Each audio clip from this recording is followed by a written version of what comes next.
Guys, it's currently 8:38 PM. Hindi ako makatulog kanina, nakahiga na ako and tumayo ko. Tapos magpipisi sana ako. Kaso, naglolo ko yung PC ko and ang ginawa ko, tchanan!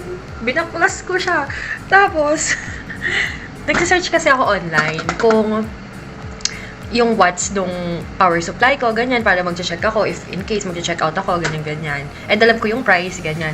And then, ang dumi na kasi ng PC ko, ng system unit ko. So, I've decided na, ano siya, like, buting tingin as someone na mabuting ting. Kasi, chinecheck ko kung ano yung sira niya. Kasi laging, like, feeling ko, alam ko, like, nagmamagaling ang person. Pero kasi, as someone na mabuting ting, like, hindi ako mapakali talaga, nainis ako kapag naglolo ko yung PC ko. And, ayun, so chinecheck ko siya, nililinis ko siya, and then, girl, natanggal ko yung exhaust fan.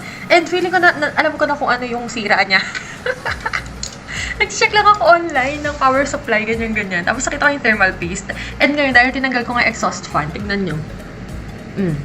Lusaw na yung thermal paste ko. And feeling ko thermal paste yung kailangan nito. Feeling ko lang naman, kasi tignan nyo, grabe.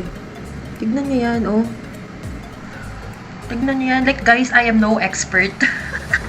Parang ko sana ibabalik ko na to kasi nga nalinis ko na, ganyan. Check ko sana. Kaso bakla dahil natanggal yung thermal paste, kailangan ko muna mag-order ng thermal paste ngayon to see if it will work. And syempre, hindi naman ako basta-basta order. Mag-reach out din ako dun sa pagbibilhan ko para malaman kung tama yung gagawin ko. Like, kung tama ba yung thermal paste na bibilhin ko. Grabe. Pero anyway, wala lang naman na yung thermal paste. Check ko lang din talaga kasi last time, sabi ni Pao, nung nagpunta siya dito sa apartment, baka yung yung video card ko yung problema kasi parang hindi niya nakaya yung dual monitor ko. So, parang kailangan palitan yun, ganyan.